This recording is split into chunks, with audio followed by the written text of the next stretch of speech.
सुप्रभात बच्चों। आज हम 6वीं कक्षा की दूसरी पाठ बचपन के बारे में पढ़ेंगे। तो पिछले क्लास में हम बचपन के जो कृष्णा सोबती जी कवित्री हैं, जो इनका बाल्य जीवन के बारे में देखे हम। तो उन्होंने वहाँ पे जो पहले क्लास में ये बताया गया है कि तो उन्होंने कैसे कपड़े पहनते थे। तो आज का ज़माना और उनका ज़माना में क्या फ़र्क है, यही देखे थे हम।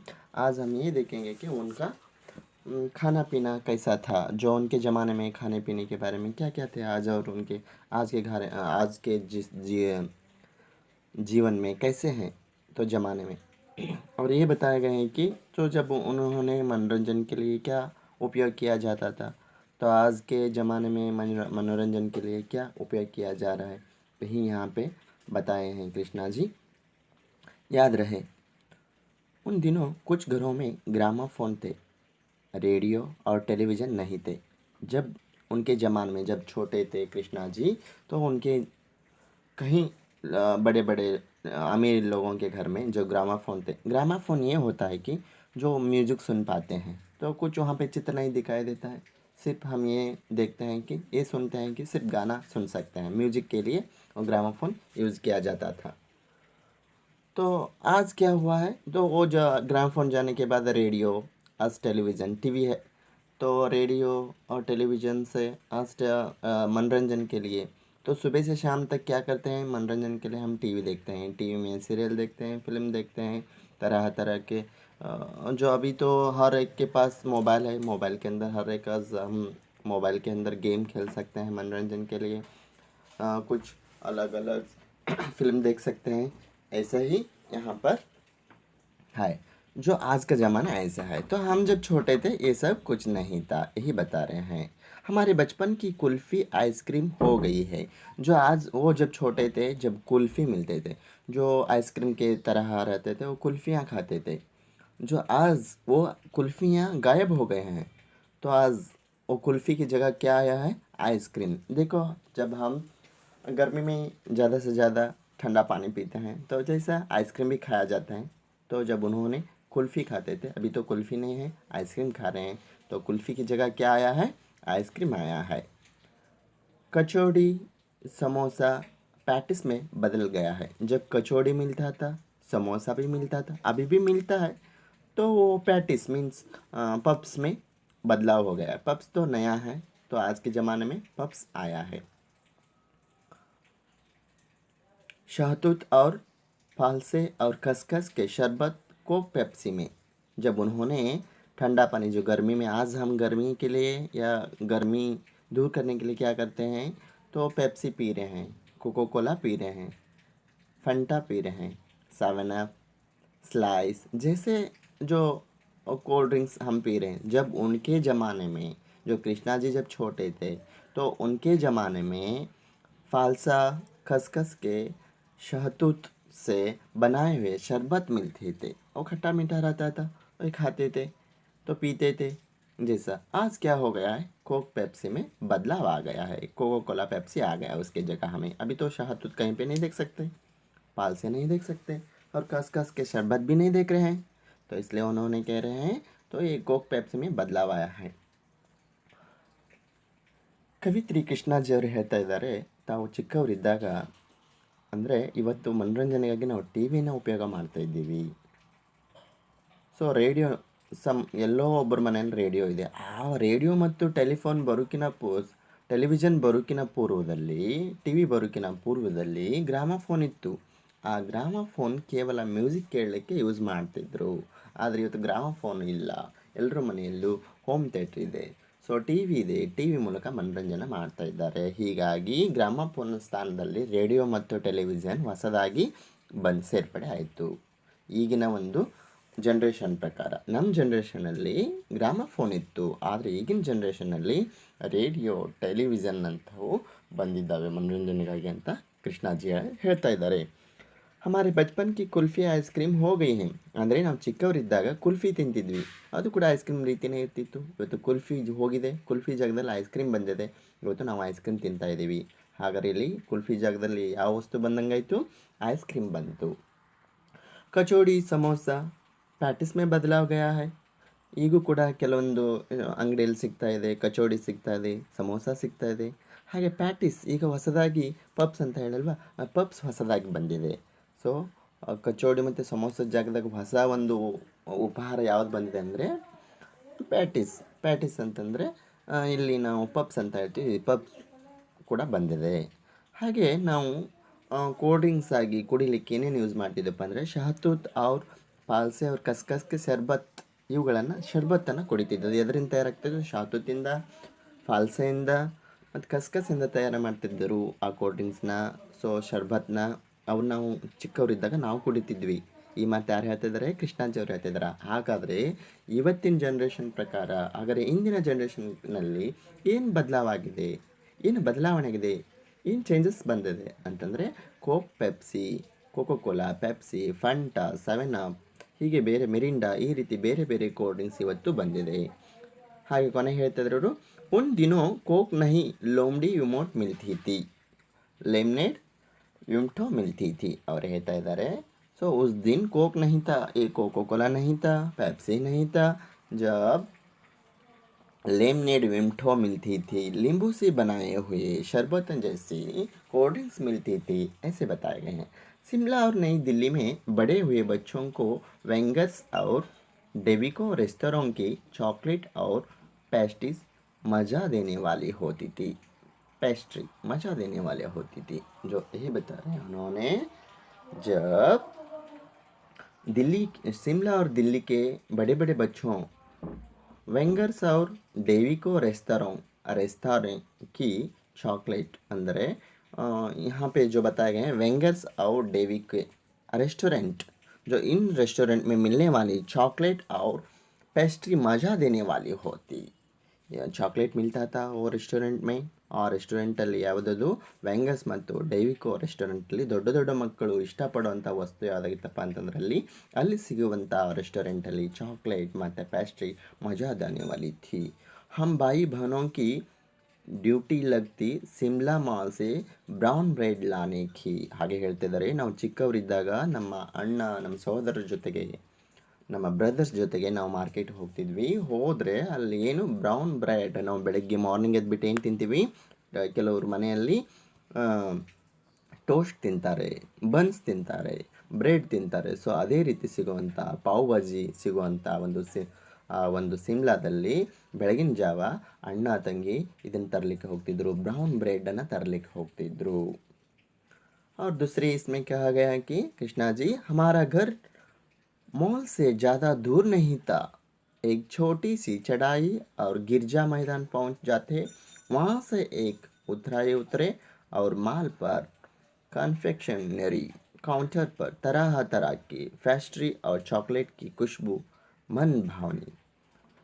उन्होंने ये कह रहे हैं कि जब भाई और बहन ब्राउन ब्रेड लाने के लिए शिमला जाते थे तो मॉल पर जाते थे. मॉल बहुत दूर नहीं था, उनके घर से बहुत नज़दीक था.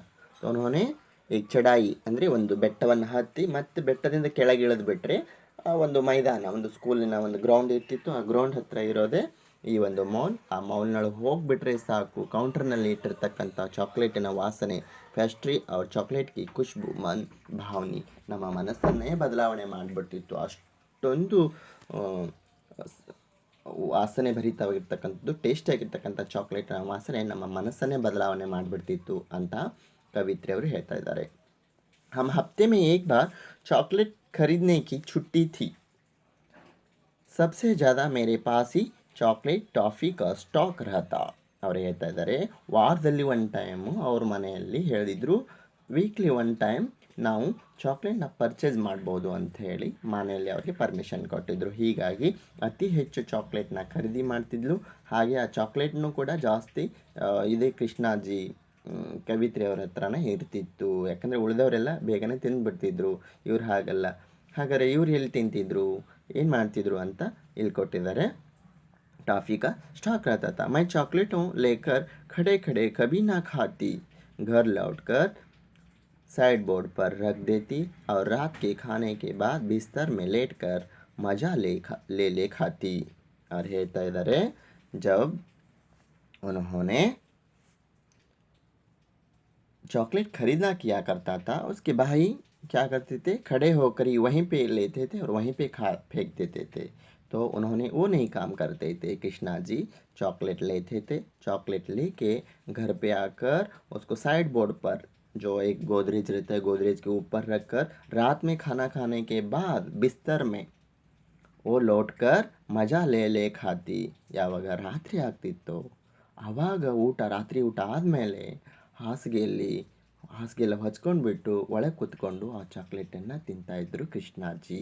ಇಲ್ಲೇನು ಹೇಳಿದ್ದಾರೆ ಅಂತಂದರೆ, ನಮ್ಮ ಬ್ರದರ್ ಎಲ್ಲ ಬೇಗನೆ ಖರೀದಿ ಮಾಡಿಬಿಟ್ಟು ಅಲ್ಲೇ ನಿಂತಲ್ಲೇ ತಿಂದು ಖಾಲಿ ಮಾಡಿಬಿಡ್ತಿದ್ರು. ಬಟ್ ನಾನು ಹಾಗೆ ಮಾಡ್ತಾ ಇರಲಿಲ್ಲ.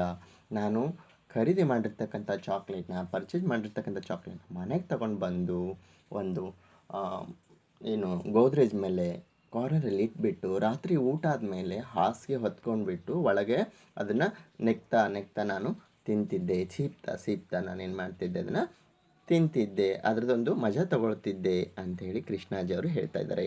ಶಿಮ್ಲಾಕ್ಕೆ काफल भी बहुत याद आते हैं, खट्टे मीठे, कुछ एकदम लाल, कुछ गुलाबी, रसभरी, कसमल, सोच कर ही मुंह में पानी भर आए. ಅಷ್ಟೇ ಅಲ್ಲ, ಸಿಮ್ಲಾದಲ್ಲಿರ್ತಕ್ಕಂಥ ಕಾಫಲ್ ಅಂತಂದರೆ ಕಾಡಿನಲ್ಲಿ ಸಿಗುವಂಥ ಕೆಲವೊಂದಿಷ್ಟು ವಿವಿಧ ರೀತಿಯ ಹಣ್ಣುಗಳು. ಅವು ಕೆಲವೊಂದಿಷ್ಟು ಹುಳಿ ಇರ್ತಿದ್ವು, ಕೆಲವೊಂದಿಷ್ಟು ಸಿಹಿ ಇರ್ತಿದ್ವು. ಅಂಥವುಗಳನ್ನು ಕೆಲವೊಂದಿಷ್ಟು ಕೆಂಪಾಗಿರ್ತಿದ್ವು, ಇನ್ನೂ ಕೆಲವು ಹಸಿರಾಗಿರ್ತಿದ್ವು, ಕೆಲವು ಗುಲಾಬಿ ಬಣ್ಣದಲ್ಲಿರ್ತಿದ್ವು. ಅಂಥ ಹಣ್ಣುಗಳನ್ನು ನೆನಪಿಸ್ಕೊಂಡ್ಬಿಟ್ರೆ ಸಾಕು, ಬಾಯಲ್ಲಿ ನೀರು ಬಂದು ಹೋಗ್ಬಿಡ್ತದೆ. ನಿಮಗೆಲ್ಲ ಹುಣಸೆ ಹಣ್ಣು ತಿಂದರೆ ಹುಣಸೆ ಹಣ್ಣು ನೋಡಿದ ತಕ್ಷಣ ಬಾಯಲ್ಲಿ ನೀರು ಬರ್ತದಲ್ವ, ಅದೇ ರೀತಿ ಇವ್ರಿಗೂ ಕೆಲವೊಂದಿಷ್ಟು ಹಣ್ಣುಗಳು ಆ ಕಾಡಿನಲ್ಲಿ ಸಿಗ್ತಿತ್ತು. ಅಂಥ ಹಣ್ಣುಗಳನ್ನು ನೆನೆಸ್ಕೊಂಡ್ಬಿಟ್ರೆ, ನೆನಪು ಮಾಡಿಕೊಂಡ್ರೆ, ಸೊ ನನಗಂತರೂ ಬಾಯಲ್ಲಿ ನೀರೇ ಬಂದುಬಿಡ್ತದೆ ಅಂಥೇಳಿ ಕವಿಜಿಯವರು. चेस्टनट एक और गजब की चीज़, आग पर भुने जाने और फिर छिलके उतार कर मुंह में. ಸೊ ಮತ್ತೊಂದು ಫಲ್, ಅವ್ರಿಗೆ ಫಲ್ತ ಚೆಸ್ಟ್ನಟ್, ಮತ್ತೊಂದು ಹಣ್ಣು ಚೆಸ್ಟ್ನಟ್ ಅಂತಕ್ಕಂಥ ಒಂದು ಹಣ್ಣು. ಅದನ್ನು ಬೆಂಕಿಯಲ್ಲಿ ಹಾಕಿಬಿಟ್ಟು ಅವರು ಹುರಿದು, ಅದ್ರ ಮೇಲಿದು ಹುರಿದ ನಂತರ ಮೇಲೆಯ ಒಂದು ಸಿಪ್ಪೆನ ಸುಲಿದು ಬಾಯಲ್ಲಿ ಹಾಕಿಬಿಟ್ರೆ ಅದರ ಒಂದು ರುಚಿನೇ ಬೇರೆ. ಉಸ್ಕಾ मज़ेदार अलग ही लगता था. तो यही कृष्णा जी कह रहे हैं. और दूसरे लाइन में ये कहें कि चने जोर गरम और अनारदान का चूर्ण. हाँ, चने जोर गरम की पुड़ियाँ जो तभी थी वह अभी भी नज़र आती हैं. पुराने कागजों से बनाई हुई इस पुड़िया में नीरा हाथ का कमाल है. नीचे से तिरछी लपटते हुए ऊपर से इतनी चौड़ी कि चने आसानी से हथेली पर पहुंच जाएं. एक वक्त था जब फिल्म का गाना चना जोर गरम बाबू मैं लाया मज़ेदार चना जोर गरम उन दिनों स्कूल के हर बच्चों को आता था. ಹಾಂ, ಆವಾಗ ಅಲ್ಲಿ ನಮ್ಮದು ಸಿಮ್ಲಾ ಮತ್ತು ದಿಲ್ಲಿಯ ಒಂದು ಗಡಿ ಭಾಗದಲ್ಲಿರ್ತಕ್ಕಂಥ ಅಲ್ಲಿ ಏನಿರ್ತಿತ್ತಪ್ಪ ಅಂತಂದರೆ, ಚಣ ಅಂತಂದ್ರೆ ಈ ವಟಾಣಿ ಕಾಳು ಸಿಗ್ತದಲ್ವ, ಕಡಲೆ, ಶೇಂಗಾ, ಉಪ್ಪು ಮತ್ತು ಖಾರ ಹಾಕಿಬಿಟ್ಟು ಹುರಿದಿರ್ತಾರೆ ಅಂಥದ್ದು. ಅದು ನಮ್ಮ ಒಂದು ಸಿಮ್ಲಾದಲ್ಲಿ ಬಹಳಷ್ಟು ರುಚಿಕರವಾಗಿತ್ತು. ಅದು ಏನೋ ಗೊತ್ತಿಲ್ಲ, ನೀರ ಹಾತ್ ಕಮಾಲ್ ಹೈ ಅಂತಂದ್ರೆ ಅವರು ಮಾಡುವವರ ಕೈಯೇ ಅಷ್ಟೊಂದು ಟೇಸ್ಟನ್ನು ಮಾಡಾಕ್ಬಿಡ್ತಿದ್ರು. ಅದು ತಿನ್ನೋಕೆ ಒಂಥರ ಖುಷಿ. ಹಾಗೆ ಕೆಲವೊಂದು ಫಿಲ್ಮಲ್ಲಿ ಒಂದು ಹಾಡೇ ಇದೆ ಈ ಚಣೆಗೆ ಸಂಬಂಧಪಟ್ಟಿದ್ದು. ಏನಪ್ಪ ಅಂತಂದರೆ, एक वक्त था जब फिल्म का गाना चना जोर गरम बाबू मैं लाया मज़ेदार चना जोर गरम उन दिनों स्कूल के हर बच्चों को आता था. जो हर बच्चे इस गाने को गाते हैं, उस चने को खाया करते थे, जैसे यही बताए गए हैं. कुछ बच्चों पूड़ियाँ पर तेज मसाला बुरकवाते पूरा गिरजा मैदान घूमते तक यह पुड़िया चलती. एक एक चना पापड़ी मुंह में डालने और कदम उठाने एक खासी ಲಯ ರಫ್ತಾರ್ ಥಿ. ಅವರೇನು ಹೇಳ್ತಾ ಇದ್ದಾರೆ ಅಂತಂದರೆ, ಕವಿಯತ್ರಿಯವರು ಈ ಥರ ಹೇಳ್ತಾ ಇದ್ದಾರೆ, ಆವಾಗ ಸಿಗುವಂಥ ಒಂದು ಶೇಂಗಾ, ಉಪ್ಪು ಖಾರ ಹಾಕಿರ್ತಕ್ಕಂಥ ಶೇಂಗಾ ಮತ್ತು ವಟಾಣಿ ಇದು ಸಿಗ್ತಿತ್ತಲ್ವ, ಅದನ್ನು ನಾವು ತಿಂತಾ ಹೊರಟ್ರೆ ಕೆಲವು ಮಕ್ಕಳು ಅದಕ್ಕೆ ಇನ್ನೂ ಹೆಚ್ಚು ಉಪ್ಪು ಖಾರವನ್ನು ಹಾಕಿಸ್ಕೊಂಡ್ಬಿಟ್ಟು ತಿಂತಾ ಗಿರ್ಜಾ ಮೈದಾನ ಅಂತಂದರೆ ಅವರು ಮನೆ ಮುಂದೆ ಇರ್ತಕ್ಕಂಥ ಒಂದು ಮೈದಾನ, ದ ಗ್ರೌಂಡು. ಸೊ ಆ ಗ್ರೌಂಡ್ ಸುತ್ತಾಡ್ದು ತಿಂತ ಮಕ್ಕಳು ಸುತ್ತಾಡ್ತಾ ಇರ್ತಿದ್ರು.